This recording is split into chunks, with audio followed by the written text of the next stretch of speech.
Padre amado, bendito Dios, venimos nuevamente ante ti, Señor, clamando por tu presencia, Señor, para que, Señor, tú pongas en mí y en todos nosotros palabras de vida eterna, Señor. Que este estudio, esta palabra, Señor, no vuelva vacía, Padre, pero produzca el fruto por la cual tú lo has enviado, Padre Santo. Padre, tócanos a nosotros, tócanos a todos, Señor, a todos nosotros, Señor. Llénanos de tu presencia, Señor. Llénanos de tu espíritu, Padre mío. Señor, que tu palabra transforme nuestras vidas, nuestras mentes, nuestros corazones, todo, Señor, todo, Padre. Porque también dice la palabra, Señor, que tu palabra es medicina a nuestros huesos. Señor, a través de ella recibimos también, Señor, la medicina a cada uno de nosotros. Te damos las gracias, la honra y la gloria en el nombre de Cristo Jesús. Amén. Amén. Ok, antes de entrar directamente al estudio del Evangelio de Marcos, quiero hacer una pequeña referencia acerca del autor, desde luego Marcos. ¿Quién era Marcos? Y a través de la Biblia, eh, la misma palabra nos habla de quién es Marcos. Hechos principalmente nos habla. Hay algo muy importante en Hechos 12:12 que dice la palabra, ¿de dónde venía Marcos? Dice que la mamá de Marcos se llamaba María. Y que en ese hogar muchos se congregaban y oraban. Muchos se congregaban en la casa de la mamá de Marcos. Veamos qué ejemplo más lindo para todos nosotros. En un hogar, en una casa donde se ora, donde se congregan. No dice cuántos habían ahí congregados, pero Marcos estaba ahí escuchando y de ahí salió Marcos. Quizás su entrega al Señor tuvo etapas y vamos a irlo viendo qué pasó con Marcos, pero también dice la palabra en Hechos 12 que la palabra de Dios crecía y se multiplicaba. Bernabé y Saulo volvieron de Jerusalén una vez cumplido su encargo, tomando también a Juan, que tenía por sobrenombre Marcos. Ya aquí la palabra dice que él estuvo en viajes misioneros con Bernabé, con Pablo, y dice la palabra que Bernabé y Marcos eran primos en Colosenses 4:10, que Marcos fue ayudante de Pablo. En Hechos 13 dice que siendo enviados por el Espíritu Santo, ellos descendieron a Seleucia y allí navegaron a Chipre. Después de llegar a Salamina, anunciaron la palabra en las sinagogas de los judíos. También tenían a Juan Marcos como ayudante. Y a través del libro de Hechos vemos que Marcos tuvo etapas no constantes. Eh, Pablo mismo no quiso seguir con Marcos porque él lo abandonó a él. En Hechos 15 nos dice, Bernabé quería llevar consigo a Juan Marcos, pero Pablo le parecía no bien llevarlo porque él se había apartado de ellos desde Panfilia y no había ido con ellos a la obra. Y surgió un desacuerdo entre ellos y se separaron uno del otro. Bernabé tomó a Marcos y navegó a Chipre, y Pablo escogió a Silas y salió encomendado por los hermanos a la gracia del Señor. Marcos tuvo sus etapas. No dice que fue incredulidad, no dice qué pasó, pero él abandonó por un momento o por un tiempo esa obra evangelística donde él andaba con Pablo, pero luego más adelante nos dice la palabra que Juan Marcos había madurado a través de los años y se había convertido en un siervo fiel. Pablo mismo reconoció ese progreso en Juan Marcos y lo consideraba ya como un compañero valioso. En Filemón 1:23-24 dicen, mi compañero de prisiones por Cristo, Epafras, y mis colaboradores Marcos, Aristarco, Dermas y Lucas. Ya aquí lo consideraba Pablo a Marcos como un colaborador, un compañero. Y en 2 de Timoteo 4, 9, 11 dice, procura venir a verme, porque Demas me ha desamparado, habiendo amado el mundo presente y se fue a Tesalónica. Fue a Galacia y a Tito y a Dalmacia. Solo Lucas está conmigo. Toma a Marcos y tráelo contigo porque me es útil para el ministerio. Aquí Pablo nuevamente lo toma como parte del ministerio porque aparentemente aquí a través de las escrituras vemos que Marcos había dado un giro ya, donde él había abandonado los viajes misioneros, los misioneros y luego vuelve él. Él vuelve. Pero desde un principio vemos de dónde venía Marcos, de un hogar donde se congregaba la gente, donde se oraba. Su mamá, dice aquí María, era una mujer de oración, era una mujer donde su hogar se congregaba la gente para orar. Y este es Marcos, el autor de este evangelio. Y vamos a tomar algunos puntos importantes. No, no es que no todos son importantes, pero vamos a tomar los más relevantes porque si no tomaríamos mucho tiempo para hablar del Evangelio de Marcos como de cualquier evangelio. Y vamos a hablar primero en Marcos 1, 40, 44. Vamos a leer este pasaje en Marcos y vamos a ver qué punto importante nos habla de esto aquí. No sé quién tiene esta escritura para leer, pero Lo tengo yo. la necesitas y por favor, vamos a leer Marcos 1, 40, 44, por favor. Ajá, dice así. Vino a él un leproso rogándole, en, perdón, vino a él un leproso rogándole e hincada la rodilla, le dijo, si quieres puedes limpiarme. Y Jesús, teniendo misericordia de él, extendió la mano y le tocó y le dijo, quiero, ser limpio. Y así que hubo hablado al instante, la lepra fue de aquel y quedó limpio. Entonces le encargó rigurosamente que lo, perdón, entonces le encargó rigurosamente y le despidió luego y le dijo, mira, no digas a nadie nada, sino ve y muéstrate al sacerdote y ofrece tu purificación, lo que Moisés mandó para testimonio de ellos. Amén, gracias, Carmencita. Amén. Vemos este milagro de Jesús que nos habla aquí Marcos y algo muy importante, Jesús nunca se daba la gloria a él mismo. Él dijo, vaya al sacerdote, preséntese al sacerdote y haga los ritos de purificación que tenían que hacer. Y eso es algo muy importante para nosotros. Cuando Jesús se manifiesta en nuestras vidas, que la gloria siempre se la demos al Padre, a Dios y a ninguno de nosotros. Siempre que Jesús hacía algo, le daba la gloria al Padre. Él dice, cuando oren, oren al Padre. Él hizo la voluntad de Dios y la voluntad del Padre. Y en Filipenses 2 la palabra nos dice también aquí que existiendo en forma de Dios, Él no se consideró ser igual a Dios como algo que aferrarse, sino que se despojó a sí mismo, tomando forma de siervo, haciéndose semejante a los hombres. Jesús nunca vino a exaltarse a Él mismo, siempre daba la gloria a Dios. Y eso es un ejemplo para nosotros. Repito, cada vez que el Señor se manifiesta, cuando oramos por una persona y la persona recibe, qué sé yo, sanidad o la petición de su corazón, que siempre la gloria se la demos al Padre, que nunca digamos porque llore, porque Dios me usó a mí, siempre demos la gloria a Dios. Jesús nos da ese ejemplo a nosotros de dar siempre la gloria al Padre. Él siempre buscó complacer al Padre, hacer la voluntad de su Padre. Él lo dice en la palabra. No se haga mi voluntad, sino la voluntad de mi Padre.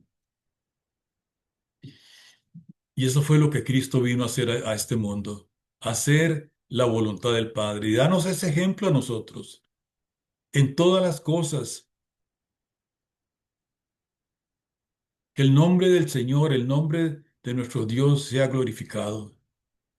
Nosotros hacernos a un lado. Somos servidores de Dios. Somos sus siervos, sus embajadores, y debemos nosotros servirle a Él de la mejor manera posible, pero que la gloria sea para Él. Y eso es algo que Marcos nos está hablando aquí, que toda la gloria sea para Dios el Padre, ni siquiera para Él mismo, nunca buscó Él su propia gloria. Otro punto importante que nos habla Marcos en Marcos 2, y probablemente hemos escuchado esto de mucha gente, donde nos dicen, Jesús nunca dijo que Él era Dios. Y vamos a leer al respecto, porque yo he escuchado esto mucho, mucha gente decir esto. En la Biblia nunca se dice que Jesús dijera que Él era Dios. Y vamos a leer Marcos 2, de 3 al 7. Vamos a leer este punto, que es algo muy importante para nosotros también. Marcos 2, Ajá. de 3 al 7, por favor. Dice así, entonces vinieron a él unos trayendo un paralítico que era cargado por cuatro, y como no podían acercarse a él a causa de la multitud, descubrieron el techo de donde estaba y haciendo una abertura bajaron el lecho en el que yacía el paralítico. Al ver Jesús la fe de ellos, dijo al paralítico, Hijo, tus pecados te son perdonados. Estaban allí sentados algunos de los escribas, los cuales cavilaban en sus corazones. ¿Por qué por qué habla este así? Blasfemia dice. ¿Quién puede perdonar pecados si no solo Dios? Amén, amén. ¿Quién puede perdonar pecados si no solo Dios? Jesús mismo, a través de sus hechos, a través de lo que Él hacía y por lo que decía. La palabra nos dice, Él era Dios. Y los judíos, los que estaban aquí con Él, los escribas y los fariseos, ellos entendían las razones de Jesús, entendían los hechos de Jesús, lo que Él decía. Ellos lo entendían en ese idioma, que Jesús se hacía igual a Dios, porque nadie podía perdonar pecados sino solo Dios. Y Jesús le dijo a este hombre, tus pecados te son perdonados. Y a eso vino Cristo, a perdonar pecados, a sanar enfermos, a liberar a los cautivos.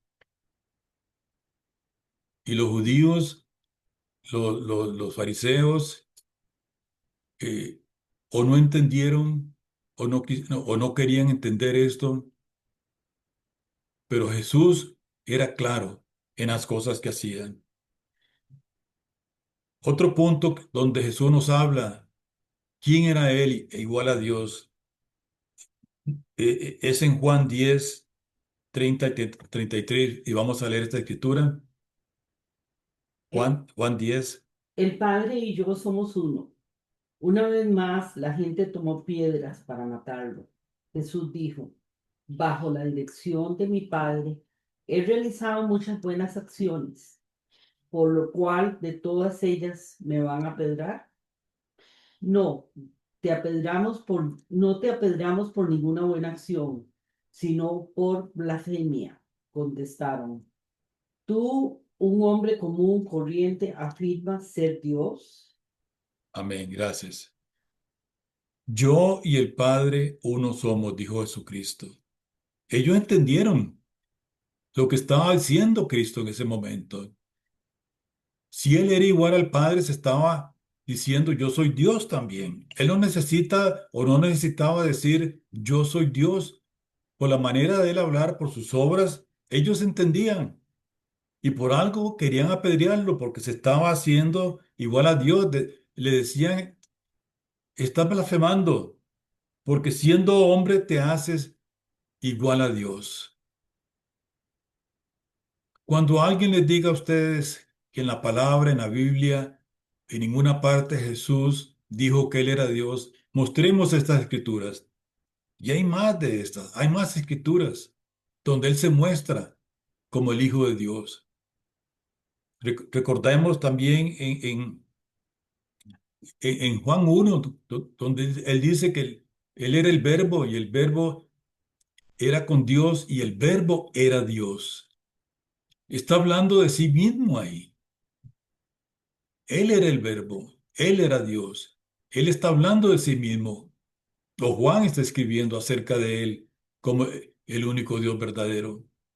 Hay mucha escritura en la palabra de Dios donde se nos muestra quién es Jesús, que Él era y es Dios y sigue siendo Dios.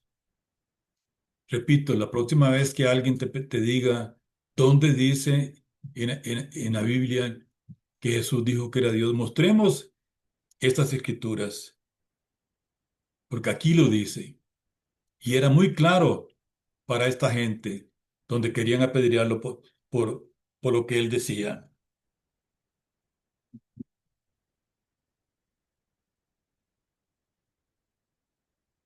Vamos a pasar ahora a Marcos 4. Creo que la parábola del sembrador es importante para nosotros. Y vamos a leer Juan 4 del 14 al, al 20. Creo que todos hemos escuchado esta parábola. Y aquí vamos a leerle y vamos a ver qué nos dice, porque aquí es donde el Señor está explicando precisamente esta parábola. Vamos a leerla, por favor. El agricultor siembra las semillas al llevar la palabra de Dios a otros. Las semillas que cayeron en el camino representan a los que oyen el mensaje, pero enseguida viene Satanás y lo quita. Las semillas sobre la tierra rocosa representan a los que oyen el mensaje de inmediato, lo reciben con alegría, pero no tienen raíces profundas, no duran mucho. En cuanto tienen problemas o son perseguidos por creer en la palabra de Dios, caen. Las semillas que cayeron entre los espinos representan a los que oyen la palabra de Dios, pero muy pronto el mensaje queda desplazado por las preocupaciones de esta vida, el atractivo de la riqueza y el deseo de otras cosas. Así que no se produce ningún fruto. Y las semillas que cayeron en la buena tierra representan a los que oyen y aceptan la palabra de Dios y producen una cosecha de 30, 60 y hasta 100 veces más numerosa de lo que se había sembrado. Amén, amén, gracias. Entonces, ¿qué representa o qué nos dice el Señor, qué nos dice Marcos aquí acerca de esta parábola? En esta versión dice que el sembrador siembra la palabra. Y esa es la semilla, la palabra. La palabra llega a nosotros o la palabra la compartimos con nosotros. Estamos dando esta semilla y depende el terreno donde caiga esta palabra, donde caiga esta semilla, se va a dar mucho fruto, va a dar poco fruto, se va a secar el fruto que al principio se da, o simplemente se muere la semilla y no da fruto nada. Esta parábola es para nosotros. ¿Qué fruto está produciendo esta semilla en nosotros? ¿Qué fruto está produciendo la palabra de Dios en nosotros? ¿Qué terreno hay en nosotros para que la palabra produzca mucho fruto? Recordemos lo que dice la misma palabra, que tenemos que dar fruto de arrepentimiento. Que apartados de Cristo no podemos hacer nada, pero en Él llevaremos mucho fruto. En Él, en Él llevaremos mucho fruto. Cuando nosotros compartamos la palabra a alguien, qué importante es tal vez dar seguimiento a eso, dar seguimiento a esa persona para ver en qué terreno cayó esa semilla, en qué terreno vinimos nosotros a poner esa palabra, esa semilla. Esto es muy importante siempre. Cuando compartamos con alguien, tratemos de dar seguimiento a esa persona. No sabemos si tenemos la oportunidad o fue algo espontáneo que nos topamos a una persona y pudimos compartir con él un momento y no la volvimos a ver. No sabemos. Pero la palabra misma dice que Dios es el que da ese seguimiento.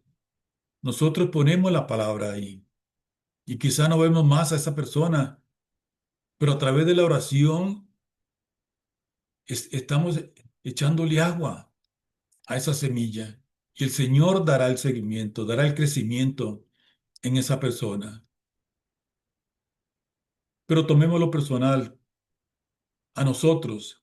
¿Qué fruto está produciendo esta semilla? ¿Qué fruto está produciendo esta palabra en nosotros? ¿Estamos abonando esa semilla? ¿Estamos nosotros constantemente en la palabra, alimentándonos de la palabra, donde le podemos dar crecimiento a esa semilla para que haya fruto en nosotros? Repito, por el fruto, dice la palabra, seremos conocidos. Por el fruto seremos conocidos. ¿Y cuál es ese fruto? ¿Qué nos habla la palabra acerca del fruto? Amor, gozo, paz, fe, paciencia, benignidad, templanza, dominio propio. Ese es el fruto del Espíritu que tiene que brotar en nosotros, porque el Espíritu está en nosotros, pero ese fruto tiene que manifestarse en nuestras vidas. Ese es el fruto de la cual nos habla esta parábola. Frutos de vida eterna, frutos donde debemos conocer al Señor. No darnos a conocer nosotros mismos, sino que a través de nosotros se dé a conocer a Cristo. Demos conocer a Cristo al mundo y a la gente que nos rodea. Ese es el fruto que tenemos que dar nosotros. Ya el Espíritu está en nosotros. Pidámosle a Dios, pidámosle al Señor que ese fruto se manifieste, que esa semilla produzca ese fruto. Repito, ¿qué fruto está produciendo la palabra de Dios en nosotros? Eso es algo que tenemos que analizarnos nosotros, preguntarnos nosotros mismos, llevarlo en oración ante el Señor. Cada quien tendrá que contestarse esa pregunta.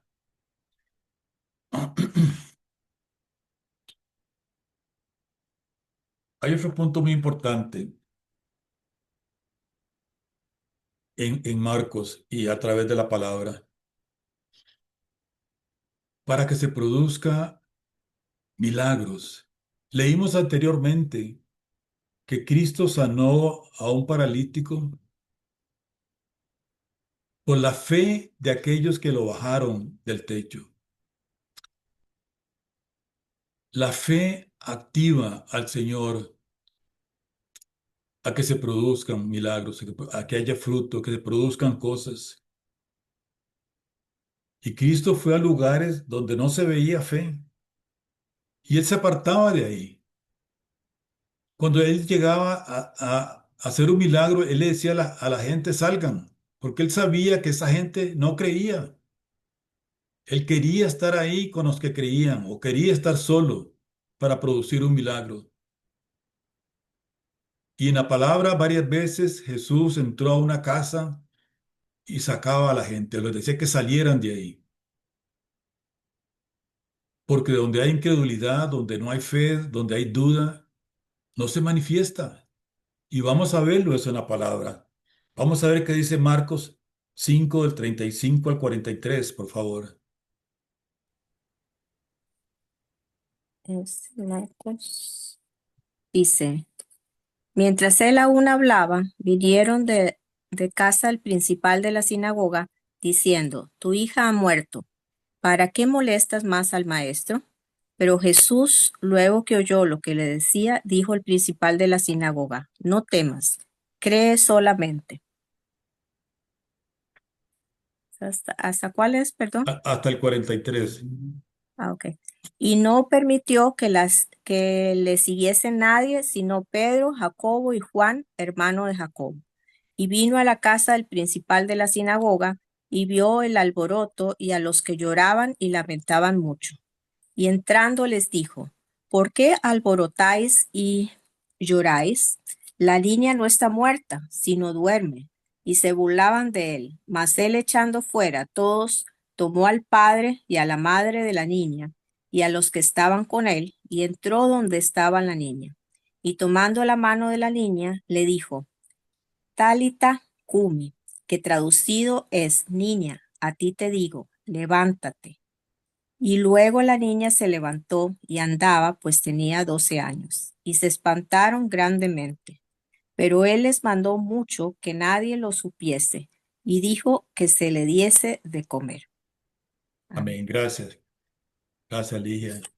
Creo que este punto es muy importante y Jesús nos está mostrando aquí. Dice que Él sacó a aquellos que se burlaban, aquellos que no creían.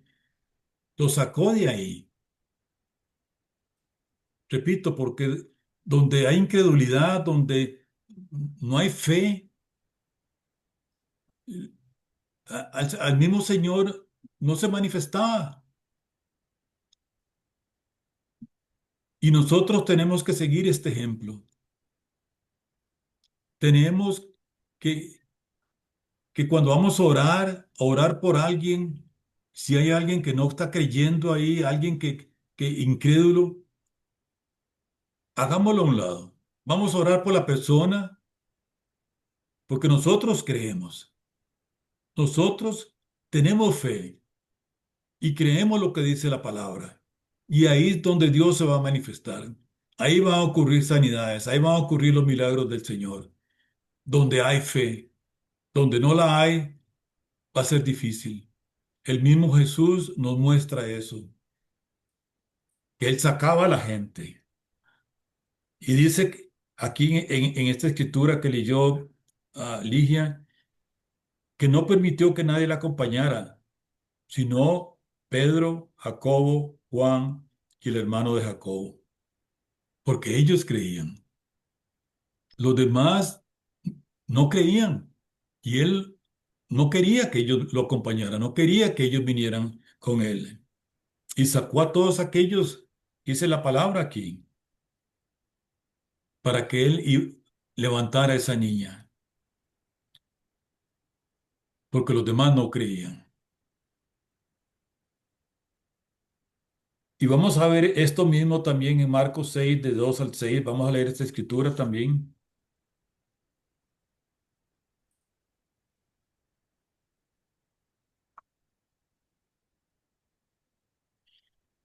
No sé quién tiene, si Ligia también tendrá esta escritura. No, Marcos yo 6. tenía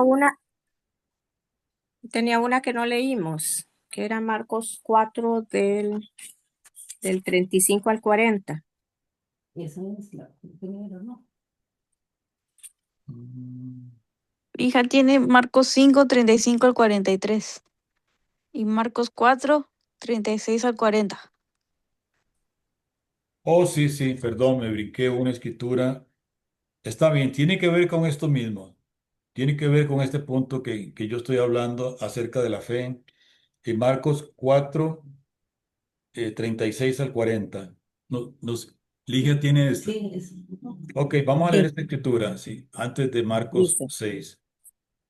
Dice: y despidiendo a la multitud, le tomaron como estaba en la barca, y había también con él otras barcas. Pero se levantó una gran tempestad de viento, y echaba las olas en la barca, de tal manera que ya se anegaba. Y él estaba en la popa, durmiendo sobre un cabezal, y le despertaron y le dijeron: Maestro, ¿no tienes cuidado de que perecemos? Y levantándose reprendió al viento y dijo al mar: Calla, enmudece. Y cesó el viento y se hizo gran bonanza. Y les dijo: ¿Por qué estáis así amedrentados? ¿Cómo no tenéis fe? ¿Cómo no tener fe?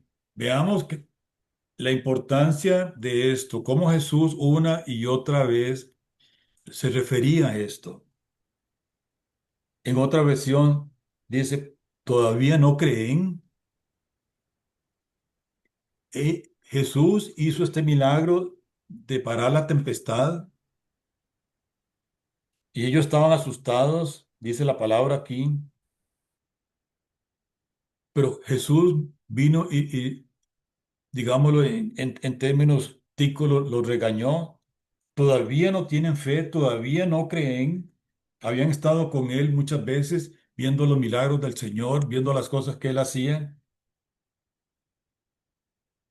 Y les dice nuevamente, todavía no creen. Y en la escritura que leímos anteriormente, de Marcos 5 habla de lo mismo. Él no quería andar con gente que no creía. Él quería siempre estar con aquellos que tenían fe, que creían para que él podía hacer milagros. Y vamos ahora sí a leer esa escritura, no sé, ¿usted la tiene, Virginia? Sí, Marcos Marcos 6, 6. de 2 al 6, por favor. El siguiente día de descanso comenzó a enseñar en la sinagoga y muchos de los que lo oían quedaban asombrados. Preguntaban, ¿de dónde sacó toda esa sabiduría y el poder para realizar semejante milagros? Y se burlaban. Es un simple carpintero, hijo de María y hermano de Santiago, José, Judas y Simón. Y sus hermanas viven aquí mismo entre nosotros. Se sentían profundamente ofendidos y se negaron a creer en él. Entonces Jesús les dijo, un profeta recibe honra en todas partes menos en su propio pueblo y entre sus parientes y su propia familia. Y debido a la incredulidad de ellos, Jesús no pudo hacer ningún milagro ahí, excepto poner sus manos sobre algunos enfermos y sanarlos. Y estaba asombrado de su incredulidad. Después Jesús fue de aldea en aldea enseñando a la gente.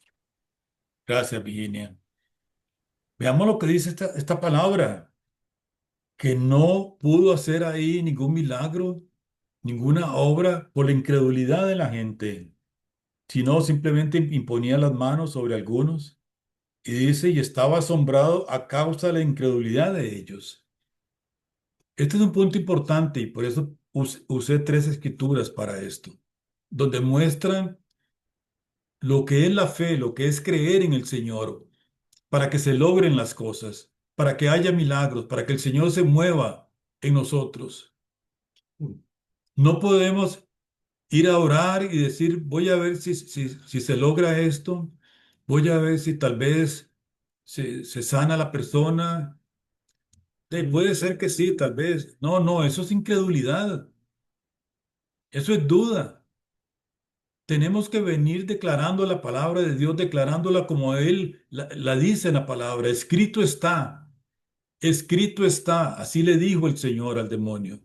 Y cuando oremos, oremos de esa manera, creyendo, creyendo la palabra de Dios, con esa fe de que si está escrito es verdad. El Señor mismo lo dijo también, que no esperemos recibir nada si hay duda en nosotros, porque si hay duda, somos Un de símbolo que lo doble, como doble fe, doble entendimiento. Un símbolo que lo son. El Señor no se muestra ahí. El Señor se muestra donde creemos, porque donde creemos lo exaltamos a Él. Cuando creemos en Él y decimos, sí, Señor, yo voy a creer en tu palabra, Él se alegra en eso. Cuando sus hijos le creen, cuando sus hijos hablan la palabra, declaran la palabra, lo que Él ha hecho y lo que Él sigue haciendo, ahí el Señor se manifiesta. Es muy importante esto en nosotros, que en nuestro círculo de oración principalmente, cuando vamos a orar por alguien, ver si hay alguien ahí que no está creyendo, porque eso es, diríamos nosotros, hace como la contra. Cuando alguien no cree, cuando alguien duda, hay duda, ahí el Señor no se va a manifestar. Siempre tomemos esto en cuenta cuando vamos a orar por alguien, que todos los que estemos ahí vamos a creer, Por eso el Señor dice aquí en las palabras que leímos que él sacaba a la gente que no creía, que no quería que lo acompañaran. Porque donde había duda, incredulidad, Él no se iba a manifestar. Él se fue, dice, de este lugar porque no creían y no pudo hacer muchos milagros ahí, más que imponer las manos sobre algunos. Porque había incredulidad y se asombró, Él dice aquí la palabra, se asombró por la incredulidad de la gente ahí. Creo que este punto es muy importante y Marcos lo recalca varias veces aquí. Creer, confirmar las cosas con la palabra, declarar la palabra en todo momento. Nunca oremos por alguien si hay incredulidad a nuestro alrededor. Yo sé que quizá va a ser incómodo decirle a alguien que nosotros sabemos que no cree, hacerlo a un lado o quitarlo de ahí o que salga, pero es la manera como Dios trabaja, es la manera donde Dios se va a manifestar.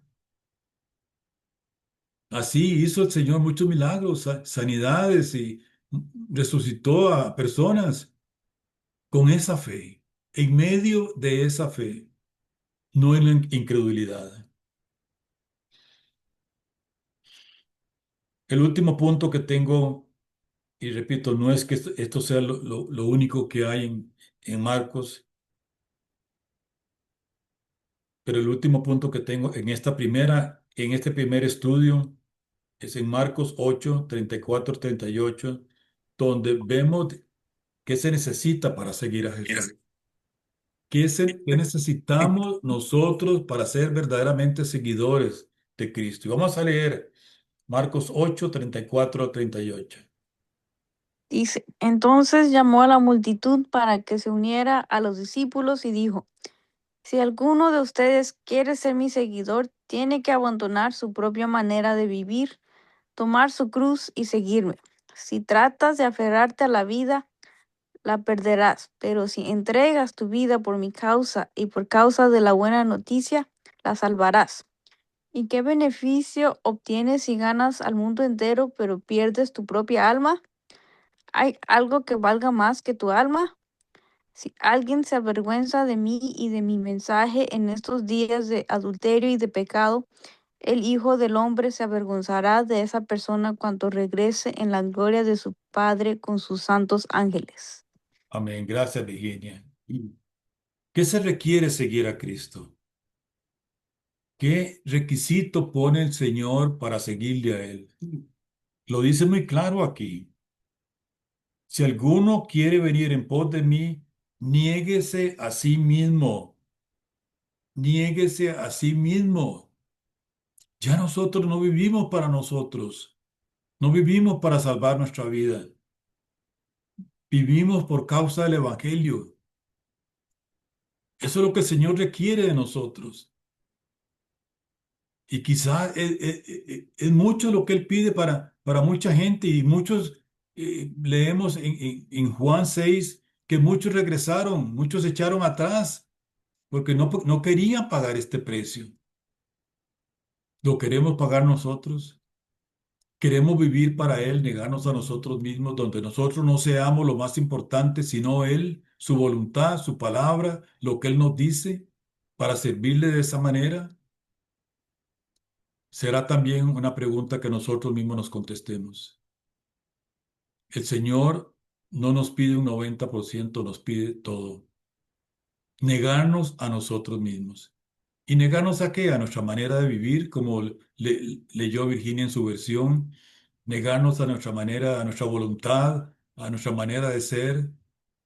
Hay muchas cosas que tenemos que cambiar en eso. Y yo sé que no es fácil. No es fácil vivir de esta manera, completamente negados a nosotros para vivir para Cristo, Después para servirle a Él, para vivir para Él. Así como Él se dio por nosotros, Él quiere de nosotros también, nos conviene, que nos demos a Él, que le sirvamos de esta manera.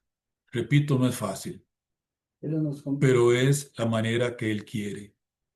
Y como está diciendo mi esposa, nos conviene a nosotros también. porque ahí va a haber bendición. Ahí el Señor se va a manifestar en nosotros. Es otra manera de mostrarle a Él que creemos, que hay fe en nosotros, sirviéndole de esta manera, negándonos a nosotros mismos. Esta palabra nos la trae el Señor para nosotros. Y como dice Isaías, que esta palabra produzca fruto. Él envía para que produzca fruto en nosotros y no vuelva vacía. Que esta palabra la analicemos, la oremos, la meditemos y la hagamos propia a nosotros. Y veamos dónde estamos nosotros en nuestro caminar con el Señor. No es un caminar fácil. El Señor nunca prometió un camino fácil. Nuestro caminar va a ser difícil, pero no hay manera de volver atrás. No hay manera de volver atrás. ¿Qué otro camino vamos a seguir? El otro camino es de la perdición, del mundo. de dolor. No podemos volver atrás, no hay otro camino. Este es el camino que tenemos que seguir, es el camino que Dios ha trazado para nosotros. De aquí seguiremos con ayuda de Él, porque Él lo ha dicho, no, no te dejaré, nunca te desampararé, siempre estará con nosotros. En este mundo habrá aflicción, pero no temas, yo estoy contigo. Una y otra vez lo repite el Señor, yo estoy contigo. Sigamos en este camino.